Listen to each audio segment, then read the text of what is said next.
ദൈവദാസന്മാർക്കും യേശു കർത്താവിന്റെ നിസ്തുല്യമായ നാമത്തിൽ വിനീതമായ വന്ദനം. ലോകമെങ്ങും കർത്താവിന്റെ കരങ്ങളിൽ ശക്തിയായി ഉപയോഗിക്കപ്പെടുന്ന കർത്താവിന്റെ ദാസൻ പാസ്റ്റർ ടിനു ജോർജ് കർത്താവിൽ നിന്ന് അത്ഭുത വിടുതൽ അനുഭവിക്കുകയും ആയിരങ്ങൾക്ക് പ്രയോജനപ്പെടുകയും ചെയ്യുന്ന എന്റെ സ്നേഹിതൻ ചിക്കു കുര്യാക്കോസ്, അനുഗ്രഹീതരായ കർത്തൃദാസന്മാർ, സഹോദരീസ്വരന്മാർ, നിങ്ങളെ എല്ലാവരെയും ദൈവം അനുഗ്രഹിക്കുമാറാകട്ടെ. ഇന്ന് പകലിൽ ദൈവത്തിന്റെ വചനം നമുക്ക് ഒരുമിച്ച് ധ്യാനിക്കുവാൻ കർത്താവ് നൽകി തന്നിരിക്കുന്ന ഈ അവസരം നമുക്ക് പൂർണ്ണമായി പ്രയോജനപ്പെടേണ്ടതിന് പ്രാർത്ഥനയോടെ കർത്താവിന്റെ മുഖത്തേക്ക് നമുക്ക് നോക്കാം. ഒരു നിമിഷം കൂടെ പ്രാർത്ഥിക്കാം. പ്രിയ കർത്താവെ, ഞങ്ങൾ അങ്ങയെ സ്തുതിക്കുന്നു. അങ്ങയുടെ വചനം ഞങ്ങൾക്ക് നൽകി തരണമേ. അത് ഞങ്ങൾക്ക് അനുഗ്രഹമാക്കി തീർക്കണമേ. ഇന്ന് ഈ വചനം ശ്രദ്ധിക്കുന്ന മുഴുവൻ സഹോദരന്മാരും സഹോദരിമാരും അനുഗ്രഹിക്കപ്പെടുവാൻ സഹായിക്കണമേ. യേശുവിന്റെ നാമത്തിൽ തന്നെ കൈകൾ ഉയർത്തി ദൈവത്തിന് സ്തോത്രം ചെയ്യാം. ലൂക്കോസിന്റെ സുവിശേഷം 24-ാം അധ്യായം നമുക്കെടുക്കാം.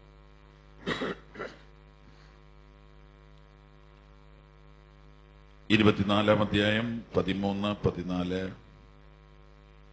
15, 16, 17 വാക്യങ്ങൾ വായിക്കാം. അന്നു തന്നെ അവരിൽ 2 പേർ യെരുശലേമിൽ നിന്ന് 7 നാഴിക ദൂരമുള്ള എമോസ് എന്ന ഗ്രാമത്തിലേക്ക് പോകുകയിൽ ഈ സംഭവിച്ചതിനെ കുറിച്ചൊക്കെയും തമ്മിൽ സംസാരിച്ചു കൊണ്ടിരുന്നു. സംസാരിച്ചും തർക്കിച്ചും കൊണ്ടിരിക്കുമ്പോൾ യേശു താനും അടുത്തു ചെന്ന് അവരോട് ചേർന്ന് നടന്നു. അവനെ അറിയാത്തവണ്ണം അവരുടെ കണ്ണ് നിരോധിച്ചിരുന്നു. അവൻ അവരോട്, നിങ്ങൾ വഴി നടന്ന് തമ്മിൽ വാദിക്കുന്ന ഈ കാര്യം എന്ത് എന്ന് ചോദിച്ചു. അവർ വാടിയ മുഖത്തോടെ നിന്നു. പ്രാർത്ഥിക്കാം. കർത്താവെ, ഞങ്ങൾ പിന്നെയും സ്തോത്രം ചെയ്യുന്ന ഈ വചനത്തെ ഞങ്ങൾക്ക് അനുഗ്രഹമാക്കി തീർക്കണമേ. യേശുവിൻ നാമത്തിൽ തന്നെ ദൈവത്തിന്റെ വചനത്തിൽ നിന്ന് യേശു കർത്താവിന്റെ ഉയർത്തെഴുന്നേൽപ്പിനോട് ബന്ധപ്പെട്ട 1-2 കാര്യങ്ങൾ നിങ്ങളെ ഓർപ്പിക്കുവാൻ ഞാൻ ആഗ്രഹിക്കുന്നു. യേശു കർത്താവിന് മറ്റുള്ള ഗുരുക്കന്മാരെക്കാൾ ഒരു വലിയ പ്രത്യേകതയുള്ളതാണ് യേശു കർത്താവ് ഉയർത്തെഴുന്നേറ്റു എന്നത്. വേറെ ആരെക്കുറിച്ചും അങ്ങനെ ഒരു കഥ പോലും പറഞ്ഞു കേട്ടിട്ടില്ല. യേശു കർത്താവ് ഉയർത്തെഴുന്നേറ്റു. കർത്താവായ യേശുവിന് മാത്രം അവകാശപ്പെടാൻ കഴിയുന്ന ചില കാര്യങ്ങളിൽ ഒന്നാണ് ഉയർത്തെഴുന്നേൽപ്പ്. യേശു കർത്താവ് മാത്രമാണ് പാപമില്ലാത്തവനായി ഈ ലോകത്തിൽ വന്നത്. യേശു കർത്താവ് മാത്രമാണ് പാപികൾക്ക് വേണ്ടി ഈ ലോകത്തിൽ വന്നത്. യേശു കർത്താവ് മാത്രമാണ് പാപികൾക്ക് വേണ്ടി മരിച്ചത്. യേശു കർത്താവ് മാത്രമാണ് ഉയർത്തെഴുന്നേറ്റത്. യേശു കർത്താവ് മാത്രമാണ് മടങ്ങി വരുമെന്ന് പറഞ്ഞത്. ഈ കർത്താവ് ഉയർത്തെഴുന്നേറ്റ ദിവസം സംഭവിച്ച ഒരു കാര്യം നമുക്ക് ഇന്ന് പകലിൽ ദൈവവചനത്തിൽ നിന്ന് കാണാം. അന്നേ ദിവസം രാവിലെ, കർത്താവ് ഉയർത്തെഴുന്നേറ്റ ദിവസം രാവിലെ കർത്താവിന്റെ കല്ലറയിൽ ചില സഹോദരിമാർ പോയി. അവരവിടെ ചെന്നപ്പോൾ യേശുവിനെ ശവമടക്കിയ സ്ഥലത്ത് ആ കല്ലറ തുറന്നു കിടക്കുന്നു. യേശുവിന്റെ ശരീരം അവിടെ ഇല്ല. ഈ സ്ത്രീകൾ വളരെ ഭയപ്പെട്ട് അവരുടെ വീട്ടിലേക്ക് ഓടിച്ചെന്ന് കർത്താവിന്റെ അപ്പോസ്തലന്മാരായ പത്രോസിനെയും യോഹന്നാനെയും വിവരം അറിയിച്ചു. അവരെല്ലാരും കൂടെ വേഗം ഓടി ഈ സെമിത്തേരിയിൽ വന്നു. അവരെല്ലാരും കൂടെ സെമിത്തേരിയിൽ വന്ന് കർത്താവിന്റെ ആ കല്ലറയ്ക്കകത്ത് ഇറങ്ങി നോക്കിയപ്പോൾ ഡെഡ് ബോഡിയിൽ ചുറ്റിയിരുന്ന തുണി അവിടെ ഇരിപ്പുണ്ട്. യേശു എല്ലാവരും വളരെ വിഷമിച്ച് അങ്ങോട്ടും ഇങ്ങോട്ടൊക്കെ നടന്നു. ഒടുവിൽ അവർ തിരിച്ചുപോയി. മഗ്ദലക്കാരത്തി മറിയ എന്ന ഒരു സ്ത്രീ മാത്രം അവിടെ നിന്നു. അവൾ അങ്ങനെ നിന്നപ്പോൾ കർത്താവായ യേശു അവൾക്ക് പ്രത്യക്ഷനായി. ഇതെല്ലാം ബൈബിളിൽ എഴുതിയിട്ടുണ്ട്. അന്നേ ദിവസം പല പല കാര്യങ്ങൾ നടന്നു. അന്ന് വൈകുന്നേരത്ത് നടന്ന ഒരു സംഭവമാണ് ഇപ്പോൾ ഞാൻ ഇവിടെ വായിച്ചത്. അന്ന് വൈകുന്നേരത്ത് രണ്ടു പേര്, അതിലൊരാളുടെ പേര് ക്ലയോപ്പാവെന്നാണ്, മറ്റേയാളുടെ പേര് ഇവിടെ എഴുതിയിട്ടില്ല. മറ്റേയാളുടെ പേര് മേരി എന്നാകാനാണ് സാധ്യത. ക്ലയോപ്പാവിന്റെ ഭാര്യയാണ് മേരി. ക്ലയോപ്പാവിന്റെ ഭാര്യ ഒരു നല്ല വിശ്വാസിയാണ്. കർത്താവിനെ ക്രൂശിക്കുന്ന സമയത്ത് കർത്താവിന്റെ ക്രൂശിന്റെ തൊട്ടടുത്ത് പോയി നിന്ന് കരഞ്ഞുകൊണ്ട് നിന്ന് അത് അടുത്ത് നിന്ന് കണ്ട 3-4 സ്ത്രീകളുടെ കൂട്ടത്തിൽ ഒന്ന് ഈ മേരിയാണ്. മറ്റൊന്ന് മഗ്ദലന മറിയം എന്നറിയപ്പെടുന്ന മേരിയാണ്. മറ്റൊന്ന് കർത്താവിന്റെ അമ്മ മറിയയാണ്. ഇവരൊക്കെ കൂടെ യേശുവിന്റെ ക്രൂശിനരികെ നിന്നവരിൽ പെടും. സഹോദരന്മാരധികം പേര് നിന്നില്ല. സഹോദരിമാരാണ് ക്രൂശിന്റെ അടുത്ത് കൂടുതൽ നിന്നത്. അതിലൊരു സഹോദരിയുടെ ഭർത്താവാണ് ക്ലയോപ്പാവ്. അപ്പൊ ക്ലയോപ്പാവും ഭാര്യയും കൂടെ യേശു ഉയർത്തെഴുന്നേറ്റ ദിവസം വൈകുന്നേരം അവരുടെ സ്വന്തം നാട്ടിലേക്ക് പോവുകയാണ്. അവരുടെ സ്വന്തം നാട് എമ്മൗസ് എന്ന് പറയുന്ന സ്ഥലമാണ്. അങ്ങോട്ട് പോവുകയാണ്. പോകുന്ന സമയത്ത് ഇവര് രണ്ടുപേരും കൂടെ വർത്തമാനം പറഞ്ഞുകൊണ്ട് പോകുമ്പോൾ ഇവര് തർക്കിച്ചുകൊണ്ടാണ് പോകുന്നതെന്ന് ഇപ്പൊ ഇവിടെ വായിച്ചത്. നിങ്ങളുടെ വീട്ടിൽ ബൈബിൾ ഉണ്ടെങ്കിൽ നിങ്ങൾ വീട്ടിൽ ചെന്ന് ഈ ഭാഗം എടുത്ത് വായിക്കണം. 89-ാമത്തെ പേജാണ് ലൂക്കോസിന്റെ സുവിശേഷം 24-ാം അധ്യായം. അവിടെ ഈ പറഞ്ഞ ക്ലയോപ്പാവും തന്റെ ഭാര്യയും കൂടെ എന്തൊക്കെയോ വർത്തമാനം പറഞ്ഞ് വീട്ടിലേക്ക് നടന്നു പോവുക. പോകുന്ന വഴിക്ക് അവരിങ്ങനെ തർക്കിച്ചുകൊണ്ടാണ് പോകുന്നത്. നമ്മളിങ്ങനെ വായിക്കുന്നു, അവർ സംസാരിച്ചും തർക്കിച്ചും കൊണ്ടിരിക്കുമ്പോൾ യേശു താനും അടുത്തിയെന്ന് അവരോട് ചേർന്ന് നടന്നു. അവൻ അവരോട്, നിങ്ങൾ വഴി നടന്ന് തമ്മിൽ വാദിക്കുന്ന ഈ കാര്യം എന്തെന്ന് ചോദിച്ചു. അവർ വാടിയ മുഖത്തോടെ നിന്നു. ഇവർ രണ്ടുപേരും തമ്മിൽ ഇങ്ങനെ തർക്കിച്ചുകൊണ്ടാണ് പോകുന്നത്.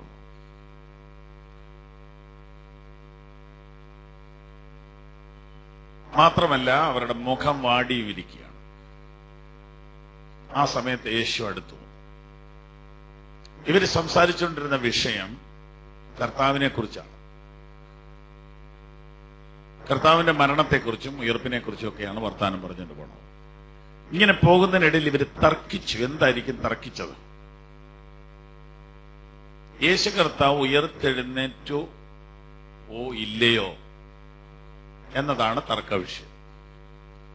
അന്ന് റോമ ഗവൺമെന്റ് ഒക്കെ കൂടെ ചിലരെ ഉപയോഗിച്ചൊരു നുണ പറഞ്ഞു വരുത്തി കർത്താവ് ഉയർത്തില്ല. കർത്താവിന്റെ ശിഷ്യന്മാർ വന്ന് കർത്താവിന്റെ ശരീരം എടുത്തുകൊണ്ട് പോയതാണ്. ആ നുണയായതുകൊണ്ടാണ് ഇന്നും നമ്മൾ ഇത് വിശ്വസിക്കുന്നത്.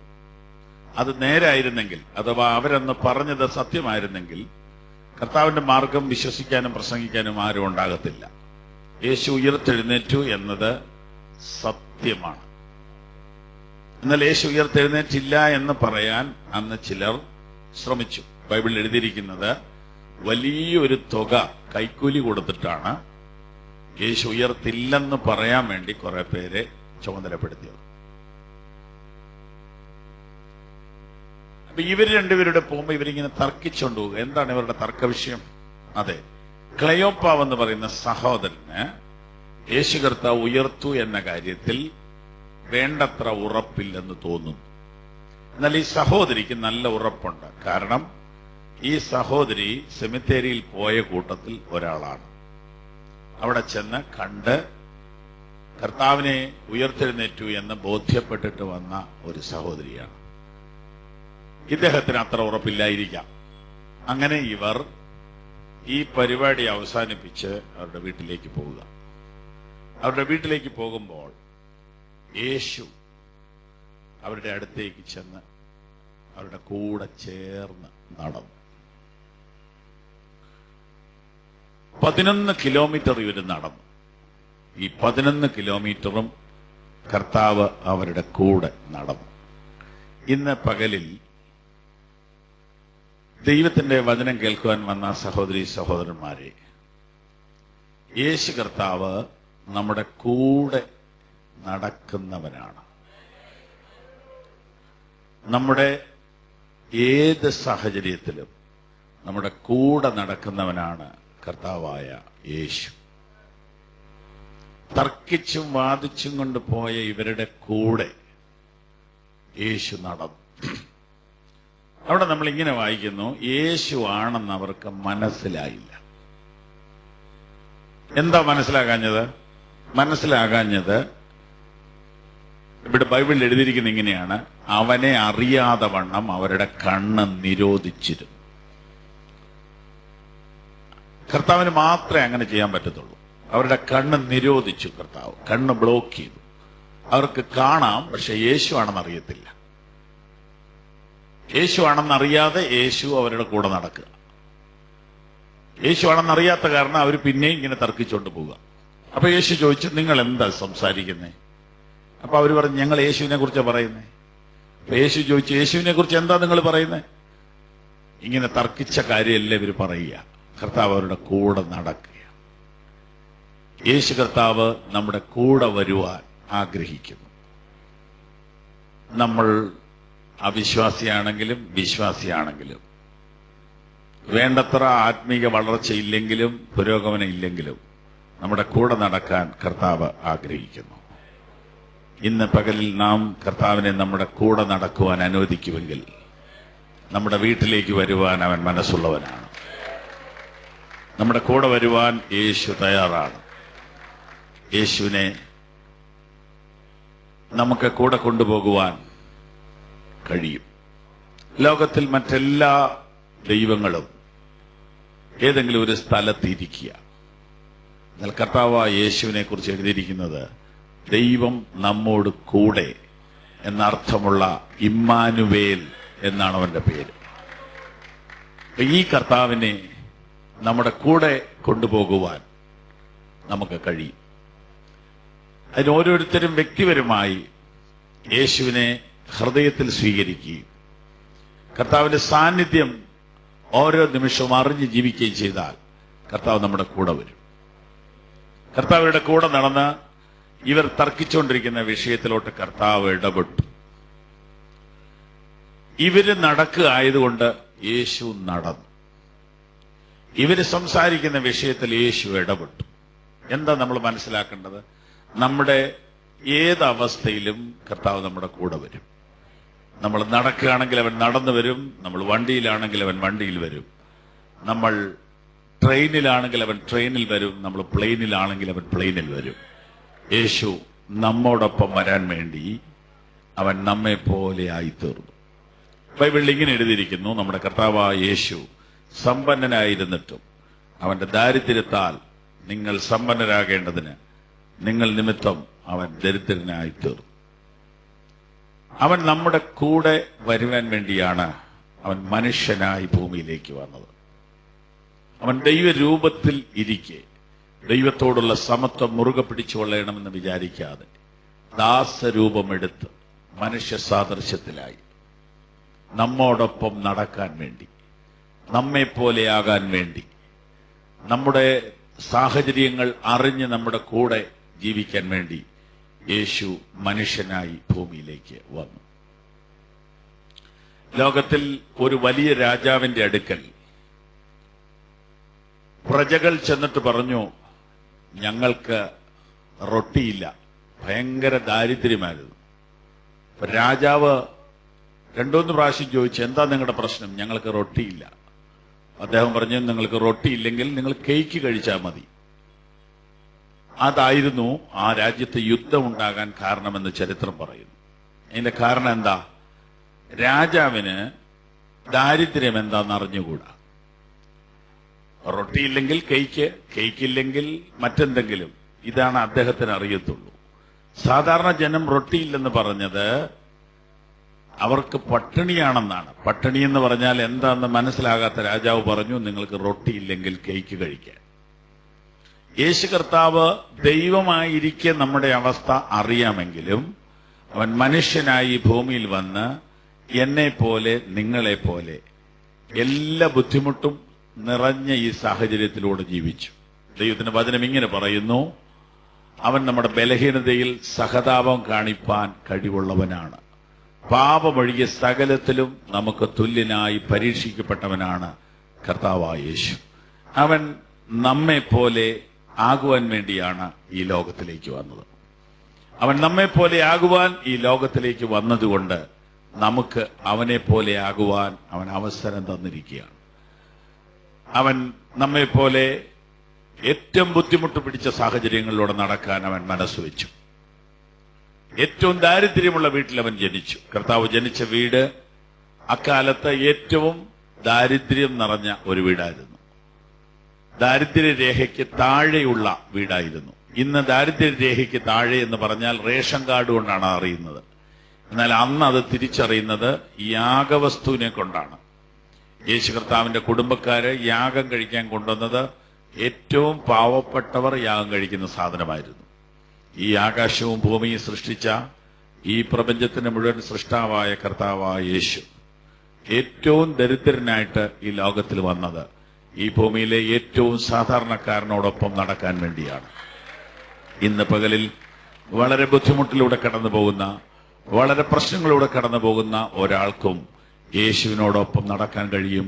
നമ്മോടൊപ്പം നടക്കാൻ വേണ്ടിയാണ് അവൻ ഈ താണലോകത്തിലേക്ക് വന്നത്. ഉയർത്തെഴുന്നേറ്റ കർത്താവ് ഈ ശിഷ്യന്മാരോടൊപ്പം നടന്ന് എമ്മൗസിലേക്ക് പോവുകയാണ്. പക്ഷെ അവർക്ക് ഇത് യേശുവാണെന്ന് മനസ്സിലായില്ല. വർത്തമാനം പറഞ്ഞ് യേശു അവരോടൊപ്പം മുമ്പോട്ട് പോയി. കുറച്ചു ദൂരം മുമ്പോട്ട് പോയി കഴിഞ്ഞപ്പോൾ ഇവരുടെ യഥാർത്ഥ പ്രശ്നം യേശുവിന് മനസ്സിലായി. യേശു കർത്താവ് രോഗികളെ സൗഖ്യമാക്കുന്നത് ഇവർ കണ്ടിട്ടുണ്ട്, വെള്ളത്തിന്റെ മുകളിലൂടെ നടക്കുന്ന കണ്ടിട്ടുണ്ട്, മരിച്ചവരെ ഉയർപ്പിക്കുന്ന കണ്ടിട്ടുണ്ട്, ഭൂതം ബാധിച്ചവനെ ഭ്രാന്തനെ സൗഖ്യമാക്കുന്ന കണ്ടിട്ടുണ്ട്. ഇങ്ങനെ പലതും കണ്ടിട്ടുണ്ട്. എന്നാൽ യേശു കർത്താവിനെ യഹൂദന്മാർ ബന്ധിച്ച്, അടിച്ച്, അപമാനിച്ച്, മുറിവേൽപ്പിച്ച്, പരിഹസിച്ച്, കുരിശ് ചുമപ്പിച്ച് ഗോൽഗോഥാ കുന്നിലേക്ക് കൊണ്ടുപോകുന്നത് കണ്ടപ്പോൾ ഇവരുടെ മനസ്സ് തകർന്നു. സർവശക്തനായ ദൈവപുത്രൻ എന്താ ഇങ്ങനെ കഷ്ടപ്പെടുന്നേ? എന്താ ഇങ്ങനെ പീഡനം അനുഭവിക്കുന്നേ? സർവശക്തനായ ദൈവപുത്രൻ ഇത്രയും അധികം തല്ലുകൊള്ളേണ്ട കാര്യമുണ്ടോ? ഒരു വാക്ക് കൽപ്പിച്ചാൽ തിരമാല അനുസരിക്കും, കൊടുങ്കാറ്റനുസരിക്കും, പച്ചവെള്ളം വീഞ്ഞായി മാറും, കുഷ്ഠരോഗി ശുദ്ധനാകും, മരിച്ച് നാറ്റം വെച്ച ശവശരീരം ഉയർത്തെഴുന്നേൽക്കും. ഇതെല്ലാം ഇവർ കണ്ടതാണ്. കർത്താവിന്റെ കൂടെ നടന്ന് ഈ മഹാത്ഭുതങ്ങളെല്ലാം കണ്ടിട്ട് കർത്താവിനെ ക്രൂശിക്കുന്നത് കണ്ടപ്പോൾ അവരുടെ ഹൃദയം പൊട്ടിപ്പോയി. അവര് മനുഷ്യരല്ലേ, അവര് ബലഹീനരാണ്, അവർക്കാകെ കൺഫ്യൂഷനായി. ഇതെന്തായിരിക്കും ഇങ്ങനെ സംഭവിക്കുന്നത്? അവരൊടുവിലത്തെ നിമിഷത്തിലും വിചാരിച്ചു കർത്താവിനെ ക്രൂശിക്കുന്നതിനിടയിൽ കർത്താവ് അത്ഭുതം ചെയ്യും, കർത്താവിനെ അറസ്റ്റ് ചെയ്ത് അടിക്കുന്നതിനിടയിൽ കർത്താവ് അത്ഭുതം ചെയ്യും എന്നിവർ വിചാരിച്ചു. കർത്താവ് ഒരു അത്ഭുതവും ചെയ്തില്ല. കർത്താവിനെ ക്രൂരമായിട്ട് ഉപദ്രവിക്കുന്നതിനിടയിൽ ഇവർ വിചാരിച്ചു ഇപ്പോഴായിരിക്കും ഒരു ഇട്ടി വെട്ടുന്നത്, ഇപ്പോഴായിരിക്കും ഒരു മഹാത്ഭുതം നടക്കുന്നത്. പക്ഷെ ഒന്നും നടന്നില്ല. ഒരു നിസ്സഹായനെ പോലെ, ഒരു പരാജിതനെ പോലെ അർത്ഥനഗ്നനായി എല്ലാവരുടെയും നിന്നയും പരിഹാസവും അടിയുമേറ്റ് ദൈവപുത്രൻ കുരിശിൽ മരിച്ചു. ദൈവപുത്രനെ അനുസരിച്ചും വിശ്വസിച്ചും ഇറങ്ങിത്തിരിച്ച ആളുകൾ എല്ലാവരും നിരാശരായി. കുറെ സമയം ആ ശരീരം കുരിശിൽ ഇങ്ങനെ കിടന്നു. ഒരു പടയാളി ഒടുവിൽ വന്ന ഒരു കുന്തം കൊണ്ട് കർത്താവിന്റെ നെഞ്ചത്ത് ഇങ്ങനെ കുത്തി. അപ്പോഴും എന്തെങ്കിലും നടക്കുമെന്ന് വിചാരിച്ചു, ഒന്നും നടന്നില്ല. കുറെ സമയം കഴിഞ്ഞ് കുരിശിൽ നിന്ന് ആ ശരീരം ഇറക്കി. ഇവരുടെ രക്ഷകനും ഇവരുടെ നായകനും അത്ഭുത മന്ത്രിയും വീരനാം ദൈവവും രക്ഷകനും ഉടമസ്ഥനുമായ കർത്താവ് നിർജീവമായ ഒരു ശരീരമായിട്ട് അരിമത്യ യോസേഫിന്റെ കല്ലറയിലേക്ക് പോയി. ലോകത്തിൽ ഏതൊരു മനുഷ്യനും മരിക്കുന്നത് പോലെ മരിച്ചു. ഏതൊരു മനുഷ്യനും കഷ്ടപ്പെടുന്നതിനേക്കാൾ കൂടുതൽ കഷ്ടപ്പെട്ടു. ചോദിക്കാൻ ആളില്ലാതെ, പറയാൻ ആളില്ലാതെ ആ കഥ അവസാനിക്കുന്നു. അവരുടെ മനസ്സ് തകർന്നു. അവർ വളരെ നിരാശരും വളരെ ദുഃഖിതരും വളരെ തളർന്നവരുമായി അവരവരുടെ വീട്ടിലേക്ക് പോയി. 3 ദിവസം കഴിഞ്ഞ് അവർ ശവക്കോട്ടയിൽ പോയി. കർത്താവിനോട് സ്നേഹമുള്ളതുകൊണ്ട് ആ സ്ത്രീകൾ വന്നു, പുരുഷന്മാരാരും വന്നില്ല. ഇതിൽ ഒരു സ്ത്രീ, മഗ്ദലക്കാരത്തി മറിയ എന്ന് പറയുന്ന സ്ത്രീ, ഭൂതം ബാധിച്ചവളായിരുന്നു. 7 ഭൂതം എന്ന് പറഞ്ഞാൽ അതിശക്തിയേറിയ ഭൂതബാധയായിരുന്നു അവൾക്ക്. സമനില തെറ്റി ശവക്കോട്ടകളിലും മറ്റും അലിഞ്ഞു തിരിഞ്ഞ് നടന്ന ഒരു സ്ത്രീയാണ്. യേശു കർത്താവ് അവളെ സൗഖ്യമാക്കി. അവളുടെ ഭൂതം വിട്ടുപോയി. അവൾ യേശുവിന്റെ പുറകെ കർത്താവിനെ ശുശ്രൂഷിച്ച് നടന്നതാണ്. യേശു കർത്താവിനെ കുറിച്ചുള്ള അവരുടെ കണക്കുകൂട്ടലും പ്രതീക്ഷകളും എല്ലാം തെറ്റി. അവരാകെ നിരാശരും ദുഃഖിതരുമായി. അതാണ് ഇവിടെ വാടിയ മുഖത്തോടെ നിന്നു എന്ന് വായിക്കുന്നത്.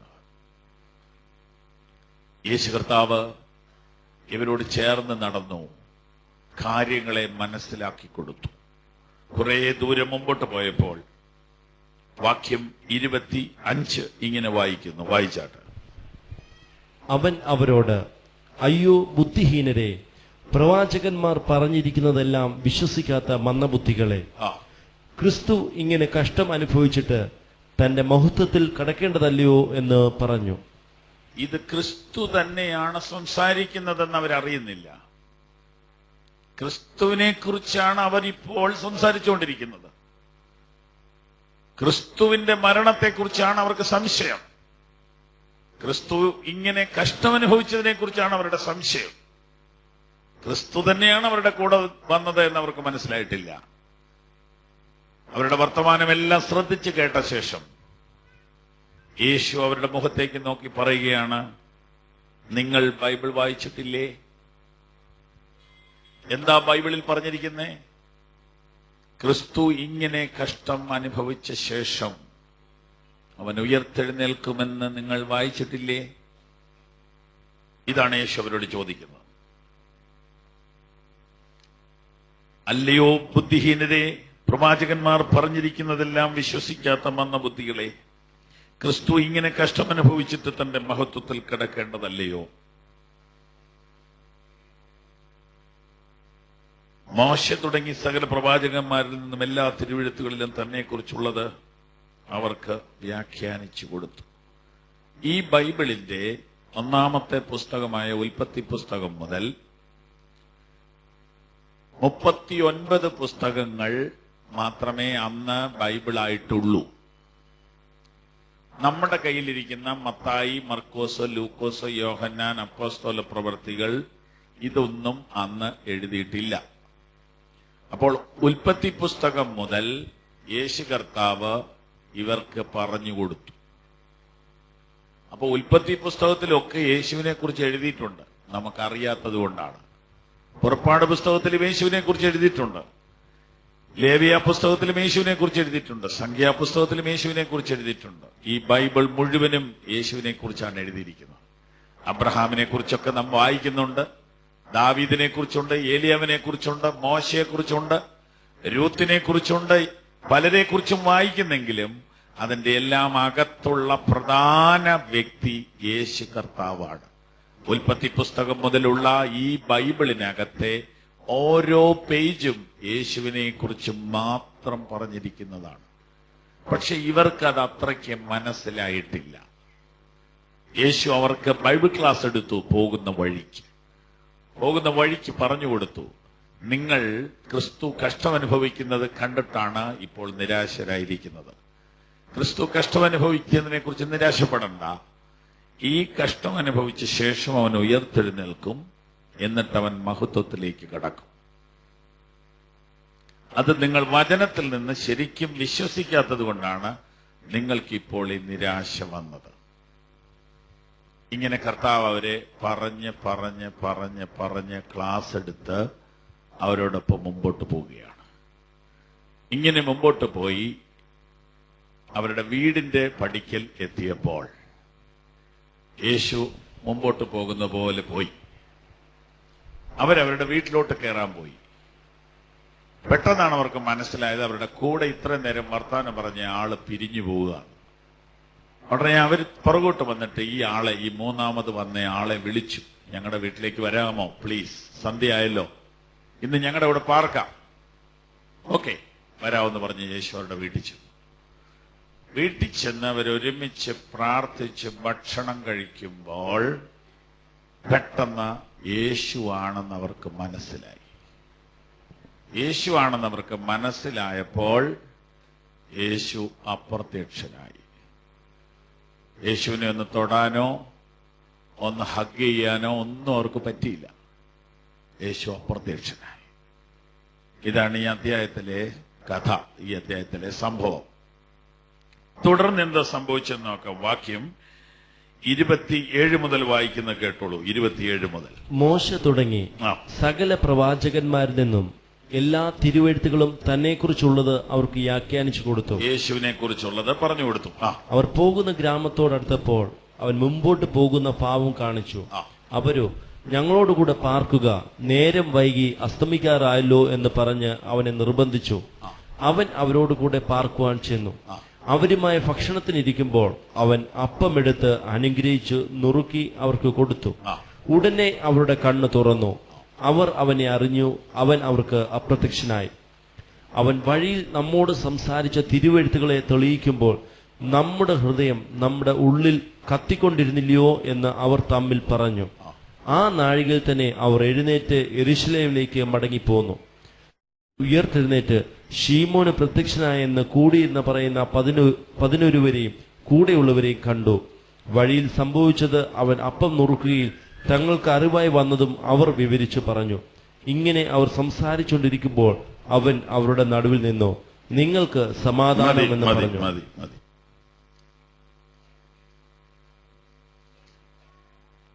വാക്യം 33. ആ നാഴികയിൽ തന്നെ അവർ എഴുന്നേറ്റ് യെരൂശലേമിലേക്ക് മടങ്ങിപ്പോന്നു. ഈ വേദഭാഗം നിങ്ങൾ വീട്ടിൽ പോയി വീണ്ടും വായിക്കണം. ഏത് സാധാരണക്കാർക്ക് മനസ്സിലാകുന്ന ഒരു സംഭവ കഥയാണിത്. വൈകുന്നേരത്ത് ഒരു 6 മണിക്കോ 5 മണിക്കോ ആണ് ഇവർ യെരൂശലേമിൽ നിന്ന് പോയത്. രാത്രി ഒരു 9 മണിയോ 10 മണിയോ ആയപ്പോൾ ഇവർ 11 മൈലോളം യാത്ര ചെയ്ത് എമ്മൗസിലെത്തി. ഇവർ വീട്ടിൽ പോയതാ. പക്ഷേ ഇവരവിടെ ചെന്ന് ഭക്ഷണം കഴിക്കാനിരിക്കുമ്പോഴാണ് യേശുവിനെ അവര് തിരിച്ചറിയുന്നത്. യേശു കർത്താവ് ഉയർത്തെഴുന്നേറ്റു എന്ന കാര്യം അവർക്ക് നന്നായിട്ട് ബോധ്യപ്പെട്ടു. അവിടെ എഴുതിയിരിക്കുന്നത് അപ്പൊ തന്നെ, ആ നാഴികയിൽ തന്നെ അവര് വീണ്ടും തിരിച്ചു പോകുന്നു. അപ്പൊ 11 22 കിലോമീറ്റർ ആ രാത്രിയിൽ അവർ നടന്നു. ഇവര് നടക്കാൻ തുടങ്ങിയപ്പോൾ വാടിയ മുഖത്തോടെയാണ് നിന്നത്. നിരാശരായിരുന്നു, മനസ്സ് മടുത്തവരായിരുന്നു, വാടിയ മുഖമായിരുന്നു. 11 കിലോമീറ്റർ നടന്നു കഴിയുമ്പോൾ ആ നിരാശ കൂടുകയാണ് ചെയ്യേണ്ടത്. വാടിയ മുഖം വീണ്ടും വാടുകയാണ് ചെയ്യേണ്ടത്. എന്നാൽ 11 കിലോമീറ്റർ കഴിഞ്ഞ് അന്ന് രാത്രി തന്നെ തിരിച്ചു പോരാനുള്ള എനർജി ഇവർക്ക് കിട്ടി. ഇവരുടെ വാട്ടം മാറി, ഇവരുടെ നിരാശ മാറി. ഇവരിപ്പോ ഭയങ്കരമായിട്ട് ചാർജ് ആയിരിക്കുകയാണ്. എന്താ സംഭവിച്ചത്? ശ്രദ്ധിക്കുക.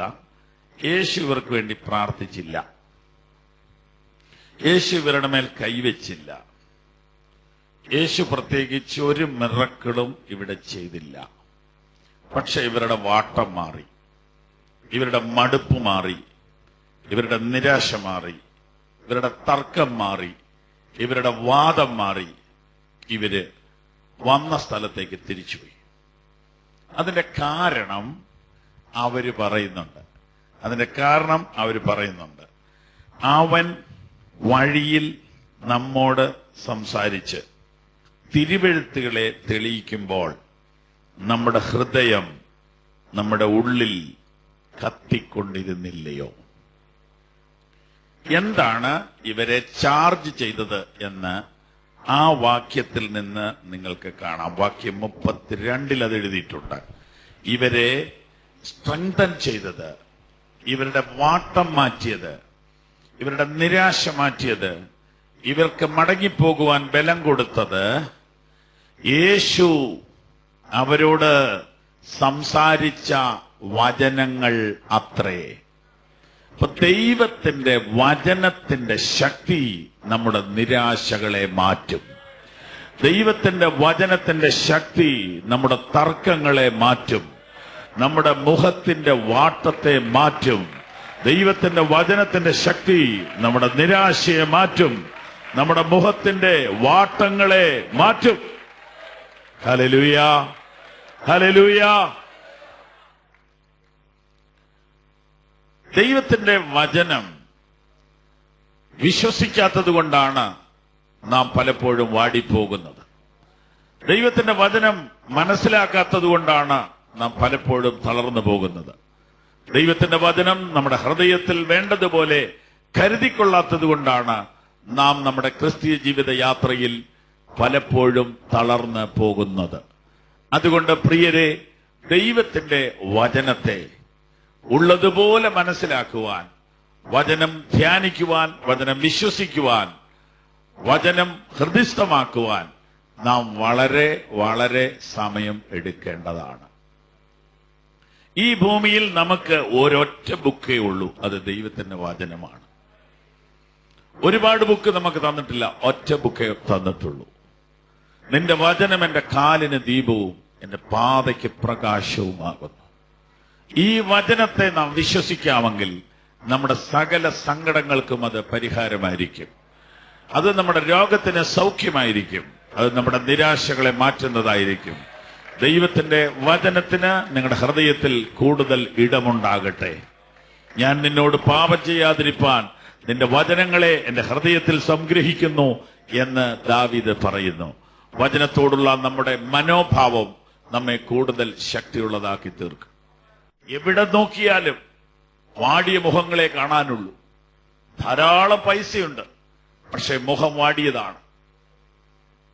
ഞങ്ങളുടെ ഒരു സുവിശേഷകന്റെ പിറക്കെ ഒരു സ്ത്രീ എഴുതിയ കത്തിങ്ങനെയാണ്: ഞാൻ ഞങ്ങളുടെ വീടിന്റെ 2ാം നിലയുടെ ബാൽക്കണിയിൽ ഇരുന്നു കൊണ്ടാണ് ഈ കത്തെഴുതുന്നത്. ഞാൻ ഈ ബാൽക്കണിയിൽ ഇരിക്കുമ്പോൾ ഒരു ഭിക്ഷക്കാരൻ, അന്ധനായ ഒരു ഭിക്ഷക്കാരൻ, അദ്ദേഹത്തിന്റെ ഭാര്യയുടെ കയ്യെ പിടിച്ച് ഒരു വടി കുത്തി ഗേറ്റ് തുറന്ന് ഞങ്ങളുടെ വീട്ടിലോട്ട് കയറുന്നുണ്ട് ഭിക്ഷയാചിക്കാൻ വേണ്ടി. ഞാൻ മുകളിലത്തെ ബാൽക്കണിയിൽ ഇരുന്ന് നോക്കുമ്പോൾ അവര് രണ്ടുപേരും ചിരിച്ച് കളിച്ചാണ് വരുന്നത്.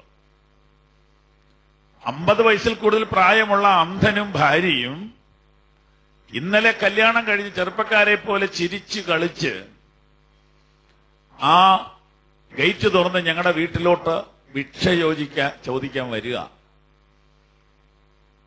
എന്റെ മനസ്സിൽ കൂടെ പോയ ഒരു ചിന്ത ഞാൻ സുവിശേഷകന്റെ പേർക്ക് എഴുതുകയാണ്: ഇതുപോലൊരു അന്ധനെ കൊണ്ട് എന്നെ കെട്ടിച്ചിരുന്നെങ്കിൽ ഞാൻ എത്ര ഭാഗ്യമുള്ളവളായിരുന്നു. അത്രമാത്രം സന്തോഷം ആ സ്ത്രീയുടെ മുഖത്തുണ്ട് ആ അന്ധന്റെ കയ്യെ പിടിച്ച് കയറി വരുമ്പോൾ. 25 ലക്ഷം രൂപയും ഒരു കാറും തന്ന് എന്നെ ഈ വീട്ടിലോട്ട് കെട്ടിച്ചതാണ്. കഴിഞ്ഞ 5 കൊല്ലമായിട്ട് ഒരു ദിവസം പോലും എനിക്ക് ചിരിക്കാൻ സാധിച്ചിട്ടില്ല. 25 ലക്ഷം രൂപയും ഒരു കാറുമായിട്ട് വന്നു കയറിയ ഞാൻ ഈ 5 വർഷവും കരച്ചിൽ മാത്രമേ ഈ വീട്ടിൽ അനുഭവിച്ചിട്ടുള്ളൂ. ആ വരുന്ന ഭിക്ഷക്കാരൻ എന്നേക്കാൾ ഭാഗ്യവാനാണ്, ആ ഭിക്ഷക്കാരന്റെ ഭാര്യ എന്നേക്കാൾ ഹാപ്പിയാണ്. എനിക്ക് വേണ്ടി പ്രാർത്ഥിക്കണം.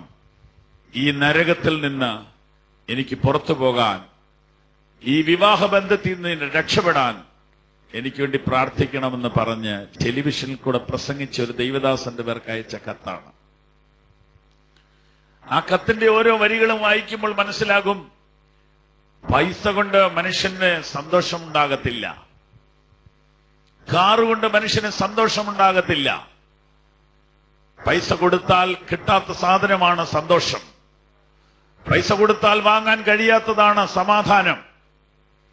വാടിയ മുഖങ്ങളാണ് കേരളത്തിൽ ഉടനീളം നിങ്ങൾ കാണുന്നത്, ലോകത്തിൽ ഉടനീളം നിങ്ങൾ കാണുന്നത്. ഇവിടെ ഇതാ ഒരു ഹസ്ബൻഡ് ആൻഡ് വൈഫ് വാടിയ മുഖത്തോടെ നിന്നു. യേശു അവരുടെ അടുത്തേക്ക് വന്നു. ഇന്ന് പകലിൽ ഈ പ്രാർത്ഥനയ്ക്ക്, ഈ മീറ്റിങ്ങിന് നിങ്ങൾ വന്നത് ദൈവം നിങ്ങളെ ഇവിടെ കൊണ്ടുവന്നതാണ്. നിങ്ങളുടെ വാടിയ മുഖത്തിന് പരിഹാരം വരുത്താൻ ഇന്ന് ഈ ലോകത്തിൽ ഒരുവനേ ഉള്ളൂ, അത് കർത്താവായ യേശുവാണ്. അതിന് നിങ്ങൾ യെരുശലേമിലേക്ക് പോകണ്ട, അതിന് നിങ്ങൾ യോർദാൻ നദിയിലേക്ക് പോകണ്ട, അതിന് നിങ്ങൾ ഗോൽഗോഥാ കുന്നിലേക്ക് പോകണ്ട. നിങ്ങൾ എവിടെ നിൽക്കുന്നോ അവിടേക്ക് അവൻ വരും. നിങ്ങൾ എവിടെയായിരിക്കുന്നോ അവിടേക്ക് അവൻ വരും. നിങ്ങൾ നടക്കുകയാണെങ്കിൽ നിങ്ങളോടൊപ്പം നടക്കുവാൻ അവൻ വരും. നിങ്ങൾ കിടക്കുകയാണെങ്കിൽ നിങ്ങളോടൊപ്പം കിടക്കുവാൻ അവൻ വരും. പാപമൊഴികെ സകലത്തിലും നമുക്ക് തുല്യനായി പരീക്ഷിക്കപ്പെട്ടവനത്രേ നമുക്കുള്ളത്. യേശു കർത്താവിനെ ഇന്ന് നിങ്ങൾ തിരിച്ചറിയുകയാണെങ്കിൽ നിങ്ങളുടെ ജീവിതത്തിന് മാറ്റം വരും. അവരുടെ മുഖത്തിന്റെ വാട്ടം മാറാൻ കാരണം, അവരുടെ നിരാശ മാറാൻ കാരണം അവർ യേശുവിനെ തിരിച്ചറിഞ്ഞു എന്നുള്ളതാണ്. അവർ യേശുവിന്റെ വചനത്തിന്റെ ശക്തി അറിഞ്ഞു എന്നുള്ളതാണ്. യേശുവിന്റെ ഉയർത്തെഴുന്നേൽപ്പ് സ്ഥിരീകരിച്ചു എന്നുള്ളതാണ് അവരുടെ മുഖത്തിന്റെ വാട്ടം മാറാൻ കാരണം. 3 കാരണമാണ് അതിനുള്ളത്. 1, അവർ ദൈവ വചനത്തിന്റെ ശക്തി അറിഞ്ഞു. 2, അവർ യേശുവിന്റെ സാന്നിധ്യം അറിഞ്ഞു. 3, അവർ യേശുവിന്റെ ഉയർത്തെഴുന്നേൽപ്പ് സ്ഥിരീകരിച്ചു. ഈ 3 കാര്യങ്ങൾ അവരുടെ നിരാശ മാറ്റി, അവരുടെ വാട്ടം മാറ്റി, അവർക്ക് ധൈര്യം നൽകി, അവർക്ക് പ്രത്യാശ നൽകി.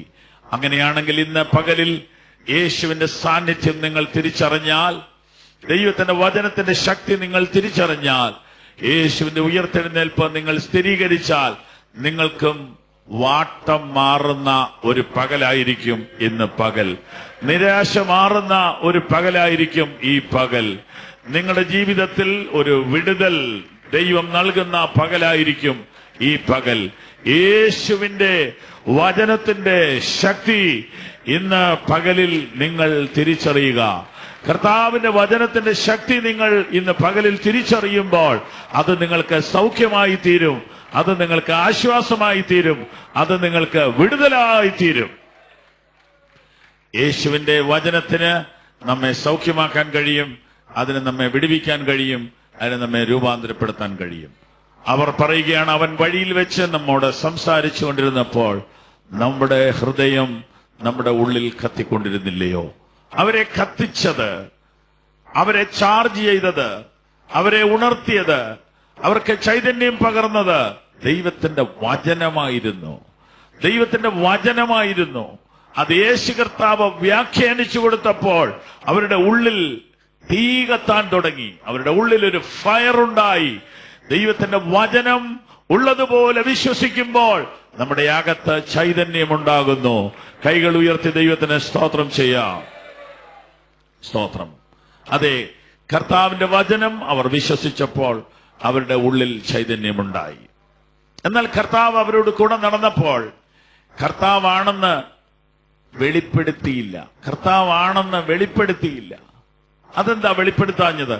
കർത്താവ് വെളിപ്പെടുത്താതിരുന്നത്, കർത്താവ് പെട്ടെന്ന് കർത്താവാണെന്ന് പറഞ്ഞാൽ ഇവരുടെ ഈ രീതിയൊക്കെ അങ്ങ് മാറ്റും. പെട്ടെന്ന് അവര് അപ്പോഴും അവർ വചനത്തിലോട് ശ്രദ്ധിക്കത്തില്ല. പെട്ടെന്ന് അവര് യേശു ആണെന്ന് കാണുമ്പോൾ അവർ ഭക്തി പോലെ കാണിക്കും. അതുകൊണ്ട് കർത്താവ് അതൊന്നും വെളിപ്പെടുത്താതെ അവരോടൊപ്പം നടന്നു. അവർ പറയുന്നതെല്ലാം യേശു കേട്ടു. അവരുടെ ഉള്ള അവസ്ഥ തിരിച്ചറിഞ്ഞ് അവരോടൊപ്പം നടക്കുകയായിരുന്നു. അതുകൊണ്ട് നമുക്ക് ഇന്ന് പകലിൽ കർത്താവിന്റെ വചനത്തിലേക്ക് നമ്മുടെ ശ്രദ്ധയെ തിരിക്കാം. നമ്മുടെ ഹൃദയത്തെ ദൈവത്തിന്റെ വചനത്തിനായിട്ട് തിരിക്കാം. അപ്പോൾ നമ്മുടെ മടുപ്പും നിരാശയും മാറും. യേശു കഷ്ടമനുഭവിച്ചു, ക്രൂരമായ പീഡനങ്ങൾ അനുഭവിച്ചു, കുരിശിലെ മരണം വരെയും സഹിച്ചു.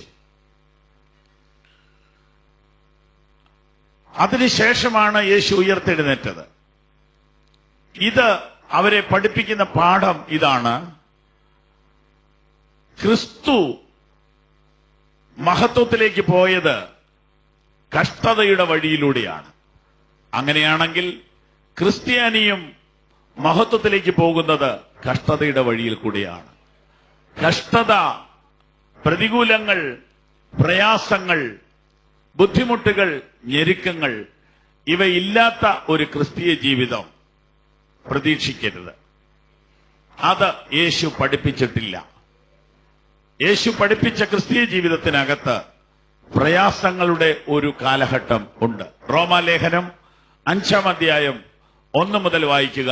അവിടെ അത് നിങ്ങൾക്ക് കാണാം. റോമാലേഖനം 5-ാം അധ്യായം 1 മുതൽ വായിക്കുക. വിശ്വാസത്താൽ നീതീകരിക്കപ്പെട്ടിട്ട് നമ്മുടെ കർത്താവായ യേശുക്രിസ്തു മൂലം നമുക്ക് ദൈവത്തോട് സമാധാനമുണ്ട്. നാം നിൽക്കുന്ന ഈ കൃപയിലേക്ക് നമുക്ക് അവൻ മൂലം വിശ്വാസത്താൽ പ്രവേശനവും ലഭിച്ചിരിക്കുന്നു. നാം ദൈവ തേജസ്സിന്റെ പ്രത്യാശയിൽ പ്രശംസിക്കുന്നു. അതുതന്നെയല്ല, കഷ്ടത സഹിഷ്ണുതയും, സഹിഷ്ണുത സിദ്ധതയും, സിദ്ധത പ്രത്യാശയും ഉളവാക്കുന്നു എന്ന് അറിഞ്ഞ് നാം കഷ്ടങ്ങളിലും പ്രശംസിക്കുന്നു. പ്രത്യാശയ്ക്കോ ഭംഗം വരുന്നില്ല. ഒരിക്കൽ കൂടെ വായിക്കാം, 1 മുതൽ.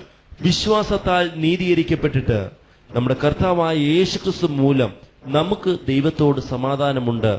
നാം നിൽക്കുന്ന ഈ കൃപയിലേക്ക് നമുക്ക് അവൻ മൂലം വിശ്വാസത്താൽ പ്രവേശനവും ലഭിച്ചിരിക്കുന്നു. നാം ദൈവ തേജസ്സിന്റെ പ്രത്യാശയിൽ പ്രശംസിക്കുന്നു.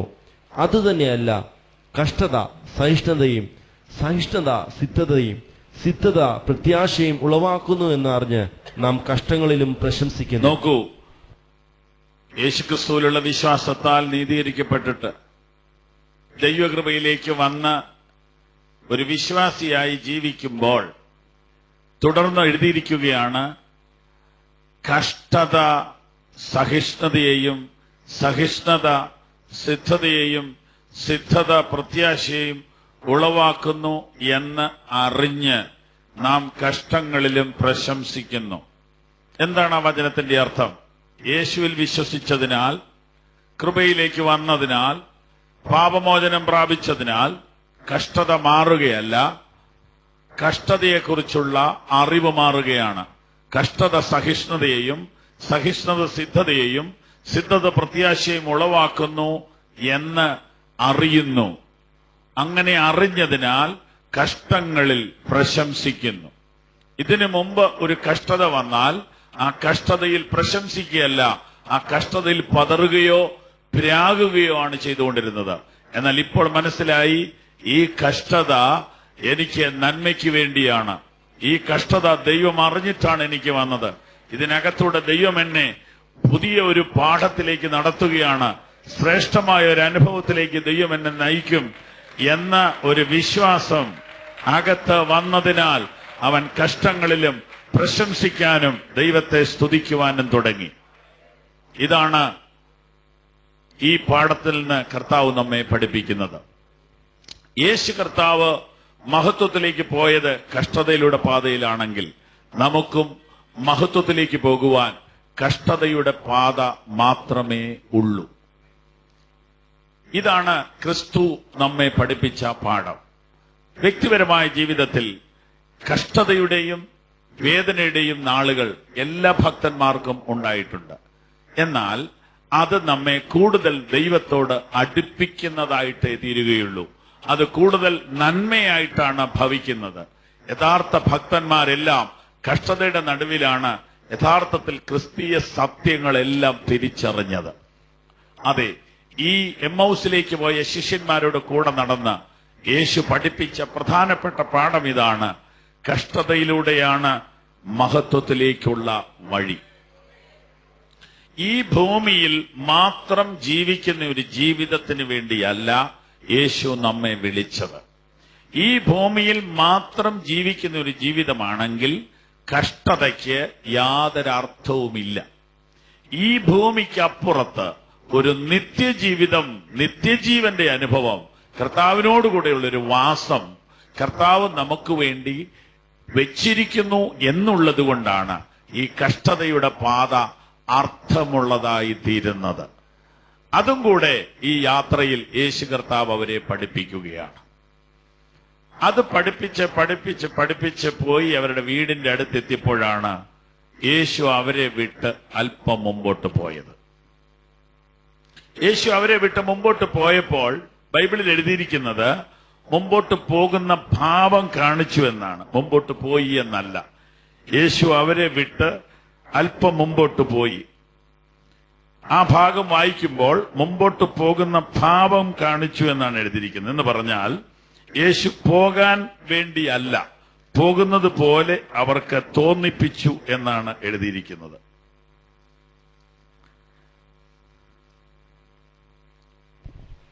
അതിനെക്കുറിച്ച് പഴയ നിയമത്തിൽ നിന്നൊരു ഭാഗം ഞാൻ നിങ്ങളെ വായിച്ചു കേൾപ്പിക്കാം. ആവർത്തന പുസ്തകം 32-ാം അധ്യായം 11-ാമത്തെ വാക്യം. ആവർത്തന പുസ്തകം 32-ാം അധ്യായം 11-ാമത്തെ വാക്യം. കഴുകൻ തന്റെ കൂടനക്കി കുഞ്ഞുങ്ങൾക്ക് മീതെ പറക്കും പോലെ താൻ ചിറക് വിരിച്ച് അവനെ എടുത്ത് തന്റെ ചിറകിന്മേൽ അവനെ വഹിച്ചു. യഹോവ തനിയെ അവനെ നടത്തി. ദൈവം തന്റെ മക്കളെ നടത്തുന്ന വിധം ഒരു കഴുകൻ തന്റെ കുഞ്ഞിനെ നടത്തുന്നത് പോലെയാണെന്നാണ് ഈ വചനത്തിൽ എഴുതിയിരിക്കുന്നത്. അത് ഞാൻ നിങ്ങൾക്ക് വിശദീകരിച്ചു തരാം. ഒന്നുകൂടെ വായിക്കാം. കഴുകൻ തന്റെ കൂടനക്കി കുഞ്ഞുങ്ങൾക്ക് മീതെ പറക്കും പോലെ താൻ ചിറക് വിരിച്ച് അവനെ എടുത്ത് തന്റെ ചിറകിന്മേൽ അവനെ വഹിച്ചു. നോക്കൂ, കഴുകൻ തന്റെ കുഞ്ഞുങ്ങളെ വളർത്തുന്ന രീതി അതുപോലെയാണത്രേ ദൈവം തന്റെ മക്കളെ നടത്തുന്നത്. എങ്ങനെയാണ് കഴുകൻ തന്റെ കുഞ്ഞുങ്ങളെ നടത്തുന്നത്? അതിന് 3 കാര്യം ഇവിടെ പറഞ്ഞിരിക്കുന്നു. 1, കൂട് അനക്കുന്ന കഴുകൻ. 2, കുഞ്ഞുങ്ങൾക്ക് മീതെ പറക്കുന്ന കഴുകൻ. 3, ചിറകിൽ വഹിക്കുന്ന കഴുകൻ. എന്താണ് ഇതിന്റെ അർത്ഥം? മോശ എന്ന മനുഷ്യനാണ് ഇത് എഴുതിയത്. മോശ ധാരാളം ആടുകളെ തീറ്റി വനത്തിലൂടെ നടന്ന് കണ്ടും കേട്ടും പഠിച്ച ചില അനുഭവങ്ങൾ ഈ എഴുത്തിനകത്ത് അദ്ദേഹം ചേർത്തു. കഴുകൻ ഏറ്റവും ഉയരത്തിൽ പറക്കുന്ന പക്ഷിയാണ്, ഏറ്റവും ദൂരക്കാഴ്ചയുള്ള പക്ഷിയാണ്, ഏറ്റവും വേഗത കൂടുതലുള്ള പക്ഷിയാണ്. ഈ പക്ഷി കുഞ്ഞുങ്ങളെ വളർത്താൻ വേണ്ടി വളരെ ബലവത്തായ കൂടുകൾ ഉണ്ടാക്കും. ആ കൂടിന്റെ അകം വളരെ മൃദുലമായ സോഫ്റ്റായ തുണിയോ ഇലകളോ ഒക്കെ നിരത്തി വെക്കും. അതിന്റെ പുറമെല്ലാം കട്ടിയുള്ള മുള്ളുകൾ, കമ്പുകൾ കൊണ്ടുണ്ടാക്കും. എന്നിട്ട് ഇതിനകത്ത് ഈ കഴുകൻ മുട്ടയിടും. കുഞ്ഞ് വിരിഞ്ഞു വരുമ്പോൾ നല്ല സോഫ്റ്റായ ഒരു റൂമിലോട്ടാണ് ജനിക്കുന്നത്. കുഞ്ഞ് അവിടെ ഇരുന്ന് കരയുമ്പോ ഈ തള്ള പുറത്തു പോയി ഫുഡ് കൊണ്ടുവന്ന് അതിന്റെ വായിലേക്ക് വെച്ചു കൊടുക്കും. ഇങ്ങനെ കുറെ ദിവസങ്ങൾ മുമ്പോട്ട് പോകുമ്പോൾ ഈ കഴുകൻ ഈ കുഞ്ഞിനെ അടുത്തൊരു സ്റ്റേജിലോട്ട് നടത്തും. ഈ കൂടിനകത്ത് നിന്ന് ഇതിനെ പുറത്ത് ചാടിക്കണം. അതിനു വേണ്ടിയിട്ട് ഈ കഴുകൻ ഇതിന്റെ കൂട് ഇങ്ങനെ അനക്കും. അതാണ് ഇപ്പൊ വായിച്ചത്. കഴുകൻ തന്റെ കൂട് അനക്കും. ഇങ്ങനെ കുറെ അനക്കി കഴിയുമ്പോൾ ഈ കൂട് പൊളിഞ്ഞു പോകും. കൂട് പൊളിഞ്ഞു കഴിയുമ്പോൾ ഈ കഴുകന്റെ കുഞ്ഞ് താഴെ പോകും. താഴെ പോയി കഴിയുമ്പോൾ ഈ കഴുകൻ ഈ കുഞ്ഞിന്റെ മുകളിൽ ഇങ്ങനെ നിൽക്കും. കുഞ്ഞ് താഴോട്ട് വീഴുന്നു എന്ന് കാണുമ്പോൾ കുഞ്ഞ് പതുക്കെ പതുക്കെ പറക്കാൻ ശ്രമിക്കും. കുറെ നേരം പറന്നു കഴിയുമ്പോൾ കുഞ്ഞായതുകൊണ്ട് താഴേക്ക് പോകും. താഴേക്ക് പോകുന്നെന്ന് കാണുമ്പോൾ കഴുകൻ വേഗത്തിൽ പറന്ന് താഴെ വരും. ഈ കുഞ്ഞ് വന്ന് വീഴുന്നത് ഈ കഴുകന്റെ ചിറകിന്റെ മുകളിലായിരിക്കും. അങ്ങനെ അവിടുന്ന് താങ്ങിയെടുത്ത് മുകളിൽ കൊണ്ടുവന്ന് ഇരുത്തി റെസ്റ്റ് ചെയ്യിപ്പിക്കും. അതാണ് ഇവിടെ വായിച്ചത്. കഴുകൻ തന്റെ കൂട് അനക്കി കുഞ്ഞുങ്ങൾക്ക് മീതെ പറക്കും പോലെ തൻ ചിറക് വിരിച്ചവനെ എടുത്ത് തന്റെ ചിറകിന്മേൽ അവനെ വഹിച്ചു. എമ്മൗസിലേക്ക് പോയ ശിഷ്യന്മാരും യേശുവും കൂടി നടന്ന് ആ യേശു വചനം പറയുന്നു, അവരുടെ ഉള്ളിൽ ആത്മാവിന്റെ തീ കത്തുന്നു. ഭയങ്കര സന്തോഷത്തോടെ അവർ വീടിന്റെ അടുത്തെത്തിയപ്പോൾ യേശു അവരെ വിട്ടു പോകുന്ന പോലെ അങ്ങ് പോയി. ഉടനെ അവർ കരഞ്ഞ് നിലവിളിച്ചപ്പോൾ യേശു തിരിച്ചു വന്നു. എന്താ കർത്താവ് പഠിപ്പിക്കാൻ ആഗ്രഹിക്കുന്നേ? പ്രയാസത്തിന്റെയും പ്രതികൂലത്തിന്റെയും ഒക്കെ നാളുകളിൽ എന്നാൽ കർത്താവ് വിട്ടുപോകുന്നില്ല, ഒരിക്കലും വിട്ടുപോകുകയില്ല. ഞാൻ നിന്നെ ഒരു നാളും കൈവിടുകയില്ല, ഉപേക്ഷിക്കയില്ലെന്നാണ് കർത്താവ് പറഞ്ഞത്. അവർ നിലവിളിച്ചപ്പോൾ, അവർ കരഞ്ഞപ്പോൾ, അവർ പ്രാർത്ഥിച്ചപ്പോൾ, അവർ അപേക്ഷിച്ചപ്പോൾ യേശു തിരിച്ചു വരികയാണ്. അതുപോലെയാണ് ഈ പഴയ നിയമത്തിലെ വാചകം വിവരിച്ചിരിക്കുന്നത്. കഴുകൻ തന്റെ കൂട് അനക്കി കുഞ്ഞുങ്ങൾക്ക് മീതെ പറക്കുക. ഒരിക്കലും ഈ കുഞ്ഞ് വിചാരിച്ചില്ല അമ്മ ഇങ്ങനെ ചെയ്യുമെന്ന്. കൂട്ടിനകത്ത് സ്വസ്ഥമായിരുന്ന് ഭക്ഷണം കഴിച്ച് അമ്മ ഭക്ഷണം കൊണ്ട് കൊടുക്കുന്നു. സന്തോഷമായിട്ടിരിക്കുമ്പോഴാണ് ഈ കൂട്, ഈ തള്ള തന്നെ പിടിച്ച് കുലുക്കി അതിനെ വലിച്ച് താഴെ ഇടുന്നത്. ഈ കുഞ്ഞ് തളർന്ന് താഴെ വീണ് ചാകുമെന്നുറപ്പായപ്പോൾ തള്ള ചെന്ന് ചിറകിൽ അതിനെ വഹിച്ചു. അതിനെ എടുത്ത് മോളിൽ കൊണ്ടുവന്നു. മോളിൽ കൊണ്ടുവന്ന് കഴിയുമ്പോൾ ഈ കുഞ്ഞ് ചോദിക്കും, അമ്മേ എന്തിനാണ് ഇങ്ങനെ ചെയ്തത്? ആരാണ് ഈ കൂടിങ്ങനെ നശിപ്പിച്ചത്? നമ്മുടെ സുരക്ഷിതമായ കൂട് തകർത്ത് കളഞ്ഞത് ആരാണ്? പിശാചാണോ? ലോകമാണോ? മനുഷ്യരാണോ? മറ്റാരെങ്കിലും ആണോ? ഈ തള്ള ശാന്തമായ കുഞ്ഞിനോട് പറഞ്ഞു കൊടുക്കും, മോളെ, നീ അതിനകത്തിങ്ങനെ ഇരുന്നാൽ ഒരു കാലത്ത് നീ പറക്കില്ല. നീ എന്നെ പോലെ പറക്കണം, ഏറ്റവും ഉയരത്തിലെത്തണം. ആ ആഗ്രഹത്തിലാണ് ഞാൻ ഈ കൂട് തകർത്ത് കളഞ്ഞത്.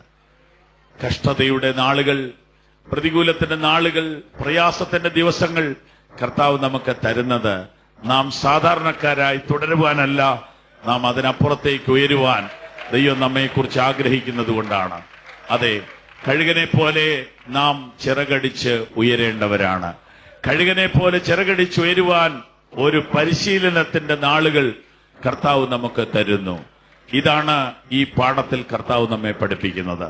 യേശു കർത്താവിനോടൊപ്പം നടന്നാൽ നാം നമ്മുടെ ജീവിതത്തിൽ ഇന്ന് വരെ അനുഭവിച്ചിട്ടില്ലാത്ത ശ്രേഷ്ഠമായ പാഠങ്ങളിലേക്ക് അവൻ നമ്മെ കൊണ്ടുപോകും. പ്രിയപ്പെട്ടവരെ, യേശുവിനെ നാം വിശ്വസിക്കുന്നത് പെട്ടെന്നുള്ള ഒരു അനുഗ്രഹത്തിന് വേണ്ടി മാത്രം ആകരുത്, പെട്ടെന്നുള്ള ഒരു സൗഖ്യത്തിന് വേണ്ടി മാത്രം ആകരുത്.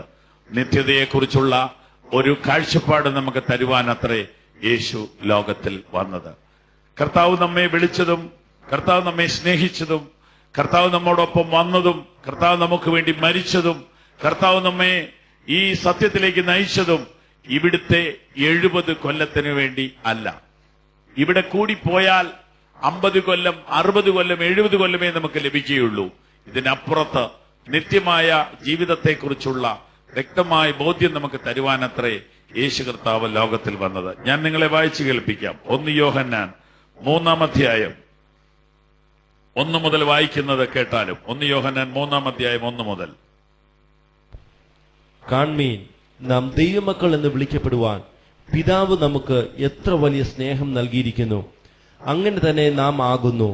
ലോകം അവനെ അറിഞ്ഞിട്ടില്ലായകൊണ്ട് നമ്മെയും അറിയുന്നില്ല. പ്രിയമുള്ളവരെ, നാം ഇപ്പോൾ ദൈവമക്കൾ ആകുന്നു. നാം ഇന്നത് ആകുമെന്ന് ഇതുവരെ പ്രത്യക്ഷമായില്ല.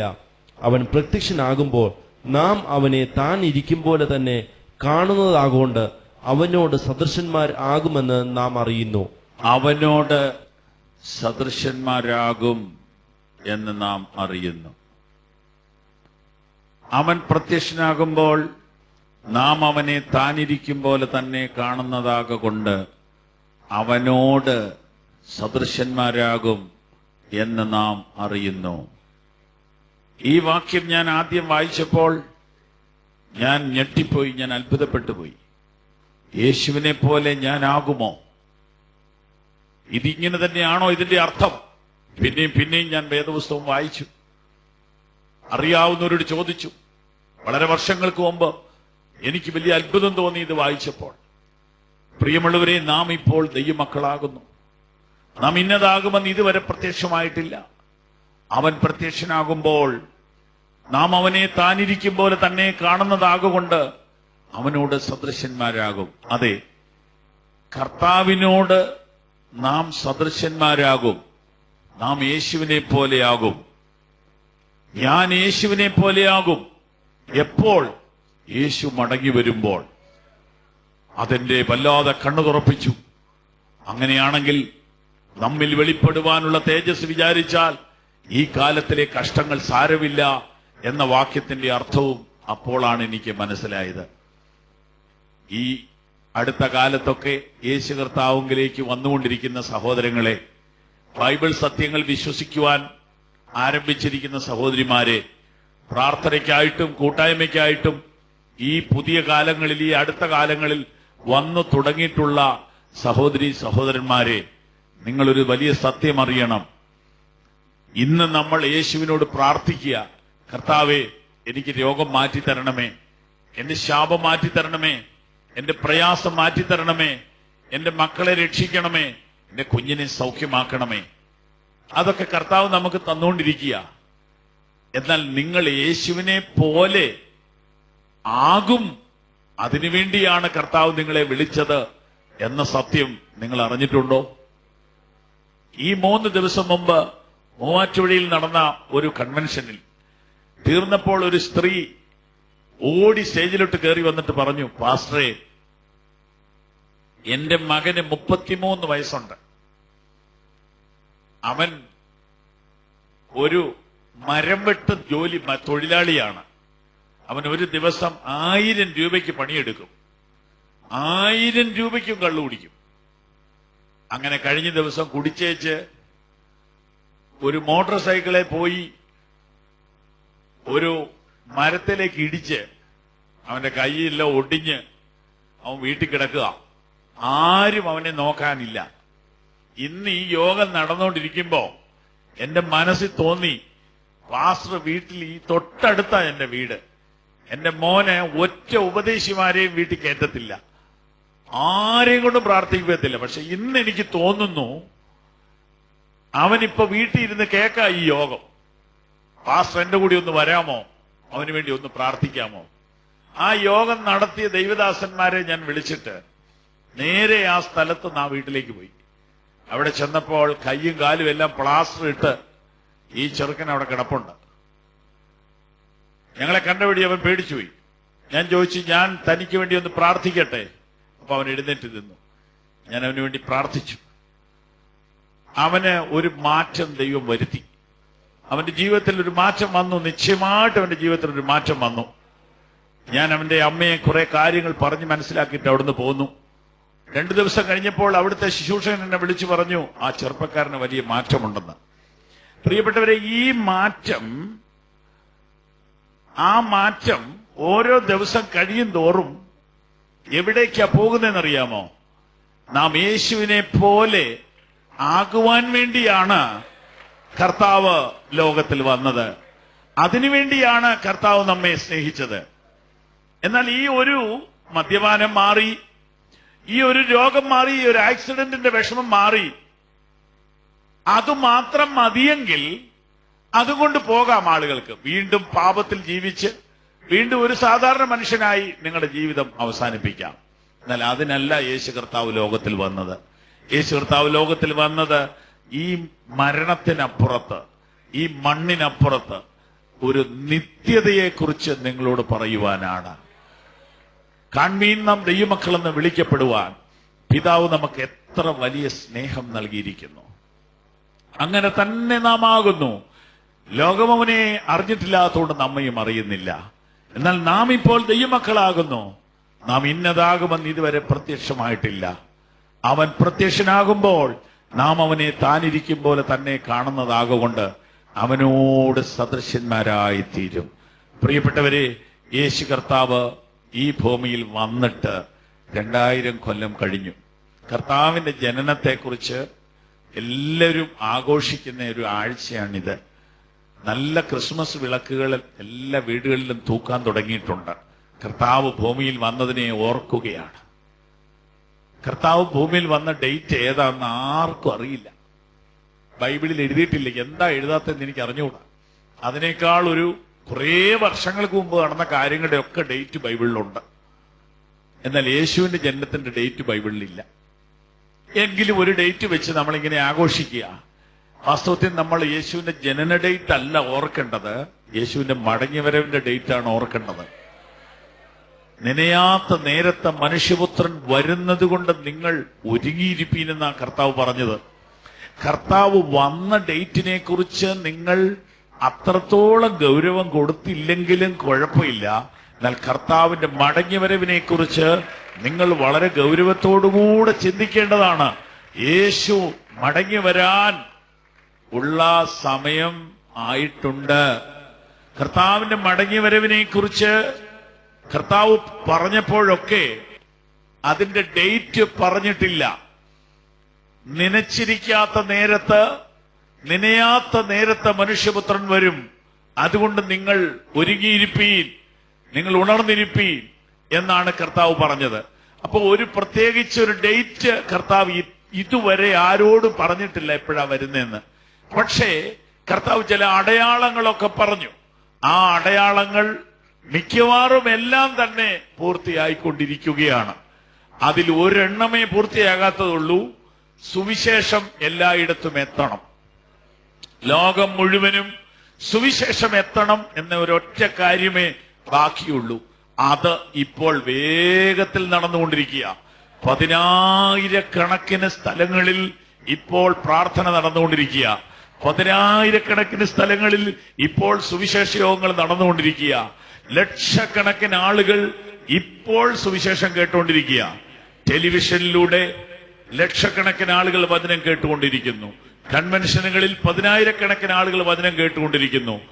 ലോകം മുഴുവനും കൂടുതൽ ആളുകൾ കേൾക്കുന്ന ഒരു പ്രസംഗമുണ്ടെങ്കിൽ അത് യേശുവിനെ കുറിച്ചുള്ള മെസ്സേജാണ്. ലോകം മുഴുവനും ആളുകൾ ആരാധിക്കുന്ന ഒരു നാമമുണ്ടെങ്കിൽ അത് യേശുവിന്റെ നാമമാണ്.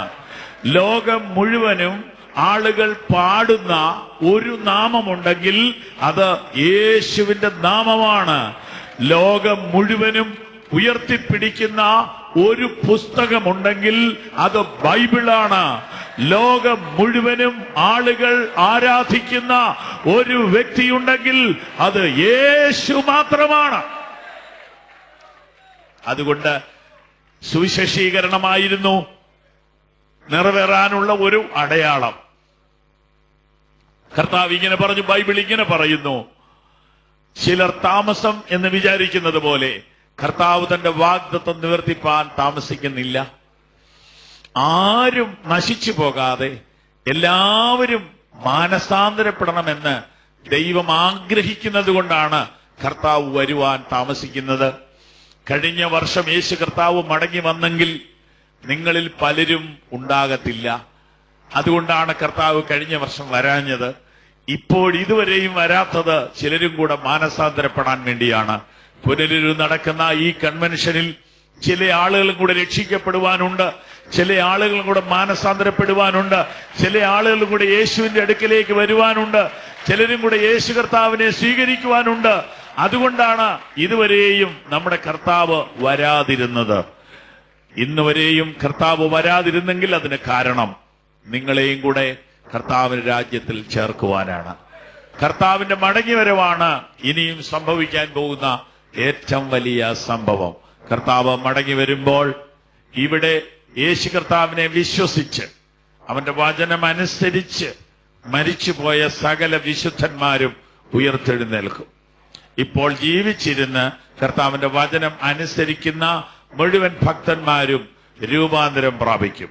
അങ്ങനെ മരിച്ചവർ ഉയർത്തെഴുന്നേൽക്കുകയും ജീവിച്ചിരിക്കുന്നവർ രൂപാന്തരപ്പെടുകയും ചെയ്യുന്ന ആ സമൂഹം ഒരുമിച്ച് കർത്താവിനെ എതിരേൽപ്പാൻ മേഘങ്ങളിൽ എടുക്കപ്പെടും. ഇങ്ങനെ നാം എപ്പോഴും കർത്താവിനോട് കൂടെ ആയിരിക്കും.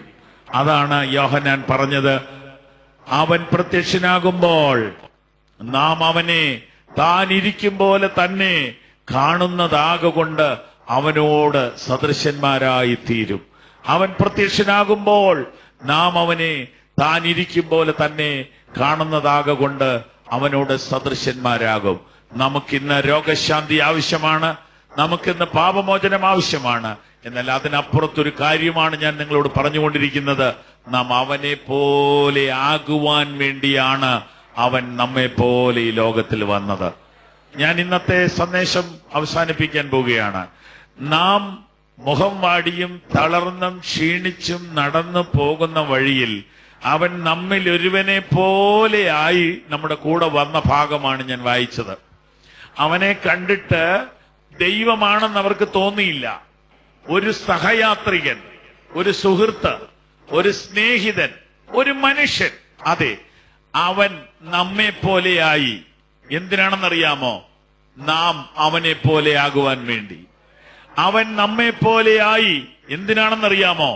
നാം അവനെ പോലെയാകുവാൻ വേണ്ടി. നമ്മെ അവനെ പോലെയാക്കുവാൻ വേണ്ടിയാണ് അവൻ നമ്മെ പോലെ ഈ ലോകത്തിലേക്ക് വന്നത്. അവൻ നമ്മെ പോലെ ബലഹീനനായി, അവൻ നമ്മെ പോലെ മനുഷ്യനായി, അവൻ നമ്മെ പോലെ ദരിദ്രനായി, അവൻ നമ്മെ പോലെ സാധാരണക്കാരനായി, അവൻ നമ്മെ പോലെ അപമാനിതനായി ഈ ലോകത്തിൽ വന്നത്. നാം അവനെ പോലെ തേജസ്കരിക്കപ്പെടുവാൻ, നാം അവനെ പോലെ വിശുദ്ധീകരിക്കപ്പെടുവാൻ, നാം അവനെ പോലെ പിതാവിന്റെ സന്നിധിയിൽ നിൽക്കുവാൻ അവൻ നമ്മെ പോലെ ആയിത്തീർന്നു. യേശു കർത്താവ് അവർ നടക്കുന്നത് പോലെ നടന്ന് അവരെ പോലെ അവരിൽ ഒരുവനായി അവരുടെ ഒപ്പം നടന്നു. അവർ അവനെ കണ്ടിട്ട് ഒരു മനുഷ്യനാണെന്നാണ് വിചാരിച്ചത്.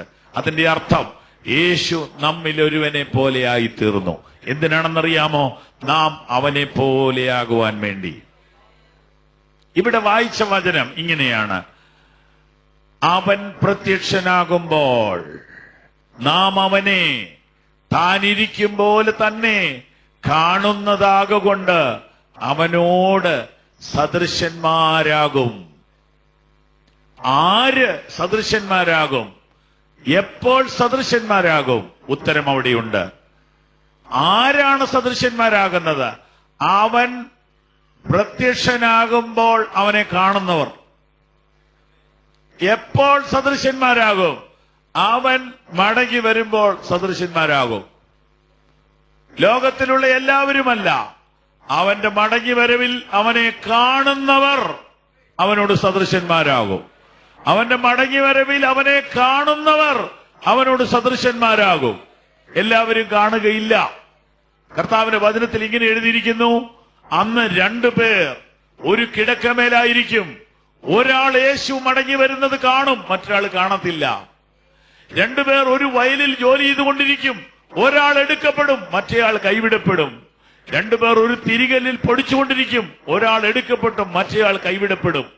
ഒരു സഭയിലായതുകൊണ്ടോ, ഒരു വീട്ടിലായതുകൊണ്ടോ, ഒരു ഓഫീസിലായതുകൊണ്ടോ നിങ്ങൾ കർത്താവിന്റെ വരവിൽ എടുക്കപ്പെടുമെന്ന് വിചാരിക്കേണ്ട. ഒരേ സഭയിലുള്ള എല്ലാവരും പോവുകയില്ല, ഒരേ ഓഫീസിലുള്ള എല്ലാവരും പോവുകയില്ല, ഒരേ ഫീൽഡിലുള്ള എല്ലാവരും പോവുകയില്ല. അവൻ പ്രത്യക്ഷനാകുമ്പോൾ നാം അവനെ താൻ ഇരിക്കും പോലെ തന്നെ കാണുന്നതാകൊണ്ട് അവനോട് സദൃശന്മാരാകും. അതായത് കർത്താവിന്റെ മടങ്ങിവരവിൽ അവനെ കാണുന്നവർ മാത്രമേ അവനോടൊപ്പം എടുക്കപ്പെടുകയുള്ളൂ, അല്ലെങ്കിൽ അവനോട് സദൃശന്മാരാകുകയുള്ളൂ. അവനെ കാണണമെങ്കിൽ എന്ത് ചെയ്യണമെന്നും കൂടെ വായിച്ച് കേൾപ്പിച്ചിട്ട് ഞാൻ പ്രാർത്ഥിക്കാൻ പോവുകയാണ്. എബ്രായ ലേഖനം 12-ാം അധ്യായം 14-ാമത്തെ വാക്യം വായിക്കാം. 12-14. എല്ലാവരോടും സമാധാനം ആചരിച്ച് ശുദ്ധീകരണം പ്രാപിക്കുവാൻ ഉത്സാഹിക്കുകയും ശുദ്ധീകരണം കൂടാതെ ആരും കർത്താവിനെ കാണുകയില്ല. ശുദ്ധീകരണം കൂടാതെ ആരും കർത്താവിനെ കാണുകയില്ല. അവൻ പ്രത്യക്ഷനാകുമ്പോൾ നാം അവനെ താനിരിക്കും പോലെ തന്നെ കാണുമെങ്കിൽ അവനോട് സദൃശന്മാരാകും. ശുദ്ധീകരണം കൂടാതെ ആരും കർത്താവിനെ കാണുകയില്ല. ശുദ്ധീകരണം കൂടാതെ ആരും കർത്താവിനെ കാണുകയില്ല. അവന്റെ പുത്രനായ യേശുവിന്റെ രക്തം സകല പാപവും പോക്കി നമ്മെ ശുദ്ധീകരിക്കുന്നു. നാം പാപം ചെയ്തിട്ടില്ല എന്ന് പറയുന്നുവെങ്കിൽ നാം നമ്മെ തന്നെ വഞ്ചിക്കുന്നു. നാം നമ്മുടെ പാപങ്ങളെ ഏറ്റുപറയുന്നുവെങ്കിൽ അവൻ സകല പാപവും സകല അനീതിയും പോക്കി നമ്മെ ശുദ്ധീകരിക്കും. അവന്റെ പുത്രനായ യേശുവിന്റെ രക്തം സകല പാപവും പോക്കി നമ്മെ ശുദ്ധീകരിക്കും. സകല മനുഷ്യരോട് സമാധാനം ആചരിച്ച് ശുദ്ധീകരണം പ്രാപിപ്പാൻ ഉത്സാഹിപ്പീൻ. ശുദ്ധീകരണം കൂടാതെ ആരും കർത്താവിനെ കാണുകയില്ല. ശുദ്ധീകരണത്തിലുള്ള മാർഗം ഏതൊക്കെയാണ്? 1, യേശുവിന്റെ രക്തത്താൽ ശുദ്ധീകരണം. 2, ദൈവത്തിന്റെ വചനത്താൽ ശുദ്ധീകരണം. 3, പരിശുദ്ധാത്മാവിനാൽ ശുദ്ധീകരണം. 4, സകല മനുഷ്യരുടെ സമാധാനം ആചരിച്ച് ശുദ്ധീകരണം പ്രാപിപ്പീൻ. എന്ന് പറഞ്ഞാൽ യേശുവിന്റെ രക്തത്താലും വചനത്താലും പരിശുദ്ധാത്മാവിനാലും മാത്രം അല്ല, നമ്മൾ മനുഷ്യരോട് ബന്ധപ്പെടുമ്പോൾ ഉണ്ടാകുന്ന പോരായ്മകൾ ഏറ്റുപറഞ്ഞുപേക്ഷിച്ച് അതിൽ കൂടെ ശുദ്ധീകരണം പ്രാപിക്കണം.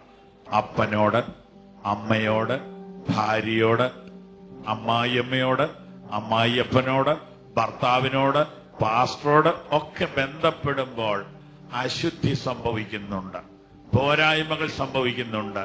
അതൊക്കെ ഏറ്റുപറഞ്ഞ് ശുദ്ധീകരണം പ്രാപിക്കണം.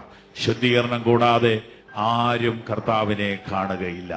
പ്രിയപ്പെട്ടവരെ, നാം അവനെ പോലെയാകേണ്ടതിനത്രേ അവൻ നമ്മെ പോലെയായത്. നാം അവനെ പോലെയാകേണ്ടതിനത്രേ അവൻ നമ്മെ പോലെയായത്. നമ്മിൽ ഒരുവനെ പോലെ അവൻ ഈ ഭൂമിയിൽ വന്നത് നാം അവനെ പോലെ ആകേണ്ടതിനത്രേ. അവൻ പ്രത്യക്ഷനാകുമ്പോൾ നാം അവനെ താനിരിക്കും പോലെ തന്നെ കാണുന്നതാകൊണ്ട് അവനോട് സദൃശന്മാരാകും. യേശുവിന്റെ വരവിൽ എനിക്ക് എടുക്കപ്പെടണം. എനിക്ക് യേശുവിന്റെ രക്തത്താലുള്ള ശുദ്ധീകരണം പ്രാപിക്കണം. എനിക്ക് യേശുവിന്റെ രക്തത്താലുള്ള ശുദ്ധീകരണം പ്രാപിക്കണം. കർത്താവിന്റെ വരവിൽ എനിക്ക് എടുക്കപ്പെടണം. എനിക്ക് ശുദ്ധീകരണം പ്രാപിക്കണം. ഞാൻ അതിനായി എന്നെ സമർപ്പിക്കുന്നു എന്ന് പറയുന്നവർ തങ്ങളുടെ കൈ ഉയർത്തിപ്പിടിച്ചാട്ടെ. കർത്താവെ, അങ്ങയുടെ വചനം അനുസരിക്കുവാൻ, പൂർണ്ണമായൊരു ശുദ്ധീകരണം പ്രാപിക്കുവാൻ, യേശുവിന്റെ വരവിൽ എടുക്കപ്പെടുവാൻ എനിക്ക് ആഗ്രഹമുണ്ട്. എനിക്ക് ശുദ്ധീകരണം ആവശ്യമുണ്ട്. അതിനായി ഞാൻ എന്നെ സമർപ്പിക്കുന്നു എന്ന് പറയുന്നവർ കൈ ഉയർത്തിപ്പിടിച്ചാട്ടെ. ഹല്ലേലൂയ. ഞാൻ നിങ്ങൾക്കായി പ്രാർത്ഥിക്കാൻ പോകുന്നു. പരിശുദ്ധ പിതാവേ, യേശുവിന്റെ നാമത്തിൽ ഞാൻ ഈ ജനത്തിനായി പ്രാർത്ഥിക്കുന്നു. വചനം കേൾക്കുവാൻ, രോഗശാന്തി പ്രാപിപ്പാൻ, സൗഖ്യം പ്രാപിപ്പാൻ, സമാധാനം പ്രാപിപ്പാൻ നിന്റെ സന്നിധിയിലേക്ക് ഓടി വന്ന ഈ ജനത്തോട് കരുണ കാണിക്കുമാറാകണമേ. ഈ ജനത്തോട് കരുണ കാണിക്കുമാറാകണമേ. യെരൂശലേമിൽ നിന്ന് എമ്മൗസിലേക്ക് പോയ ശിഷ്യന്മാരുടെ മുഖത്തിന്റെ വാട്ടം മാറ്റിയ കർത്താവേ, അവരുടെ വാദവും തർക്കവും മാറ്റിയ കർത്താവേ, അവരുടെ അവിശ്വാസം മാറ്റിയ കർത്താവേ, അവരുടെ കൂടെ നടന്ന കർത്താവേ, അവരുടെ സകല നിരാശയും മാറ്റി, അവരുടെ മടുപ്പുകളെ മാറ്റി, അവരുടെ അകത്ത് തീ കത്തിച്ച കർത്താവേ, ഇന്ന് പകലിൽ ഞാൻ ഈ ജനത്തിനു വേണ്ടി പ്രാർത്ഥിക്കുന്നു. ഇവരുടെ അകത്തും ഒരു തീ ഈ പകലിൽ അയക്കുമാറാകണമേ. നിരാശകൾ മാറിപ്പോകട്ടെ, മുഖത്തിന്റെ വാട്ടം മാറിപ്പോകട്ടെ, രോഗത്തിന്റെ ബന്ധനങ്ങൾ മാറിപ്പോകട്ടെ, ശാപത്തിന്റെ ബന്ധനങ്ങൾ അഴിഞ്ഞു മാറട്ടെ. അവരുടെ മുഖം ഇന്ന് പകലിൽ പ്രകാശിക്കട്ടെ. അവങ്കിലേക്ക് നോക്കിയവർ പ്രകാശിതരായി. അവരുടെ മുഖം ലജ്ജിച്ചില്ല, അവരുടെ മുഖം ലജ്ജിച്ചില്ല, അവരുടെ മുഖം ലജ്ജിച്ചില്ല. ഇന്ന് പകലിൽ അത് ഇവരിൽ സംഭവിക്കട്ടെ. ഈ മുഴുവൻ സഹോദരിമാരെയും മുഴുവൻ സഹോദരന്മാരെയും കർത്താവ് നിന്റെ അടുക്കലേക്ക് ഞാൻ സമർപ്പിക്കുന്നു. അവരൊക്കെ ഏത് വീട്ടിൽ നിന്ന് വന്നു, അവരുടെ പ്രശ്നങ്ങൾ എത്ര വലുതാണ്, അവരുടെ സാഹചര്യം എത്ര മോശമാണ്, അവരെത്ര നിരാശരാണ്, എത്ര ജീവിതം മടുത്തവരാണ്, ഇതൊന്നും ഞങ്ങൾ അറിയുന്നില്ല. നീ അറിയുന്നതിനാൽ സ്തോത്രം. എമ്മൗസിലേക്ക് പോയ ശിഷ്യന്മാരുടെ വാട്ടം അറിഞ്ഞ്, നിരാശ അറിഞ്ഞ്, മടുപ്പ് അറിഞ്ഞ് അവരുടെ കൂടെ ചേർന്ന് നടക്കുവാൻ മനസ്സലിഞ്ഞ കർത്താവേ, ഇന്ന് പകലിൽ ഈ ജനത്തോട് മനസ്സലിയുമാറാകണമേ. ഇവരിവിടുന്ന് പോകുമ്പോൾ ഇവർ ഒറ്റയ്ക്ക് പോകരുത്. യേശുവിന്റെ കയ്യിൽ പിടിച്ചുകൊണ്ട് അവർ വീട്ടിലേക്ക് മടങ്ങട്ടെ. അവരുടെ നിരാശ ഇന്ന് പകലിൽ മാറട്ടെ. അവരിന്ന് പകലിൽ പ്രകാശിക്കട്ടെ. എമ്മൗസിലേക്ക് പോയ ശിഷ്യന്മാർ തിരിച്ചു പോയപ്പോൾ വന്നതിനേക്കാൾ ബലത്തോടെ, വന്നതിനേക്കാൾ ശക്തിയോടെ, വന്നതിനേക്കാൾ ആവേശത്തോടെ, വന്നതിനേക്കാൾ ഉന്മേഷത്തോടെ മടങ്ങിപ്പോയി. യേശു ജീവിക്കുന്നു എന്ന് അനേകരോട് സാക്ഷി പറഞ്ഞതുപോലെ ഇന്ന് ഈ കൂട്ടായ്മയിൽ, ഈ പ്രാർത്ഥനയിൽ, ഈ കൺവെൻഷനിൽ വന്നവർ മടങ്ങി ചെല്ലുമ്പോൾ ഉയർത്തെഴുന്നേറ്റ യേശുവിനെ കണ്ടതിന്റെ ഉറപ്പോടുകൂടെ അതിന്റെ സാക്ഷികളായി അതിന്റെ ചൈതന്യത്തോടെ മടങ്ങട്ടെ. കർത്താവെ, ശുദ്ധീകരണം പ്രാപിച്ച് കർത്താവിനെ പോലെയാകുവാൻ, നിത്യതയുടെ അവകാശികളാകുവാൻ ഈ ജനത്തോട് കരുണ കാണിക്കണമേ. ഈ കൺവെൻഷന്റെ ഉത്തരവാദിത്തപ്പെട്ട നിന്റെ ദാസന്മാരെ കർത്താവ് അനുഗ്രഹിക്കണമേ. മഹത്വം അങ്ങേക്ക് അർപ്പിക്കുന്നു, യേശുവിന്റെ നാമത്തിൽ തന്നെ. കൈകൾ ഉയർത്തി ദൈവത്തിന് സ്തോത്രം ചെയ്യാം. കർത്താവ് നിങ്ങളെ ധാരാളമായി അനുഗ്രഹിക്കും.